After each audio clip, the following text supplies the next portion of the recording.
تعرف على تفاصيل مزاد السيارات المخزنة بجمارك مطار القاهرة غدا. اشترك لتصلك أخبار الاقتصاد. يشهد النادي المصري القاهري غدا شرطة جلسة المزاد العلني المقررة لبيع 56 لوط لسيارات واردة من الخارج ومخزنة بساحة جمارك السيارات بمطار القاهرة الدولي وبساحة الميناء الجاف 6 أكتوبر ومقبرة 15 مايو.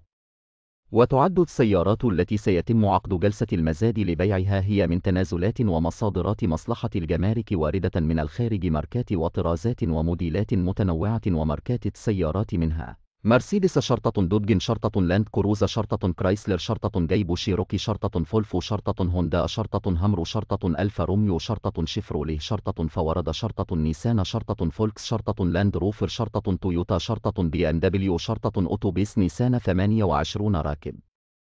وكانت مصلحة الجمارك أعلنت في وقت سابق من الشهر الحالي عن أن بيع كراسة الشروط الخاصة بالمزاد بمبلغ 400 جنيه بمقر الهيئة العامة للخدمات الحكومية التابعة لوزارة المالية. كما يمكن معاينة السيارات بساحة جمارك سيارات جمارك القاهرة بمطار القاهرة الدولية بالقرب من موقف الأتوبيسات بمطار القاهرة والميناء الجاف 6 أكتوبر اعتبارا من السبت الموافق 12 ديسمبر 2020 من الساعة 9 صباحا وحتى 2 ظهرا خلال أيام العمل الرسمية وحتى يوم عقد المزاد. وحسب مصلحة الجمارك يتم تقديم بطاقة الرقم القومي للأفراد العاديين على أن تكون سارية ويتم تقديم البطاقة الضريبية شرط دخول المزاد للخاضعين لها التجار.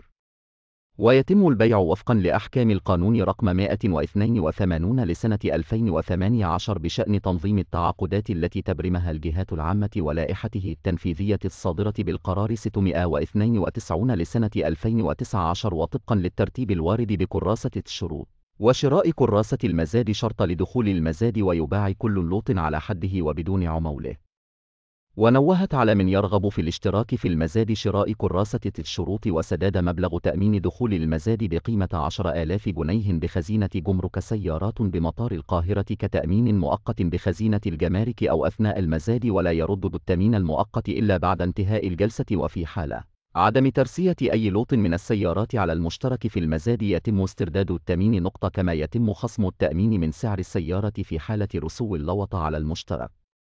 ويمكن لكل مشتري يرغب في شراء أكثر من لوط دفع وصل تأمين قبل البدء في التزايد في اللوط الثاني ويتم وضع وصل تأمين لكل لوط على حده كما يسدد من يرسو عليه المزاد 30% من ثمن السيارة المباعة بمجرد انتهاء المزاد. أكدت مصلحة الجمارك إنه في حالة عدم السداد أو سحب المتزايد عطاؤه يصبح التأمين المؤقت حقا للجهة الإدارية ويتم سداد مقدم الثمن نقدا بخزينة الهيئة أو بشيك مصرفي مقبول الدفع. ويتم سداد باقي المبلغ خلال 15 يوما من اليوم التالي لرسو المزاد عليه.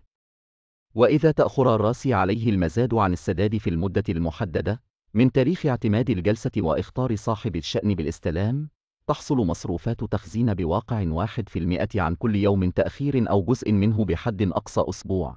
وفي حالة عدم الاستلام بعد ذلك يتم إلغاء التعاقد ويتم مصادرة التأمين النهائي مع خصم قيمة المصروفات المستحقة مضافا إليها أي غرامات تراها الجهة الإدارية. شددت مصلحة الجمارك على عدم رد ثمن كراسة الشروط بينما يتم رد مبلغ 10,000 جنيه التي تدفع كتأمين لدخول المزاد في حالة عدم الشراء. ويتم تسليم اللوطات المباعة بعد اعتماد السلطة المختصة. ويحق للمشترك في المزاد خلال عملية المعاينة اصطحاب أشخاص آخرين لديهم خبرة في معاينة السيارات.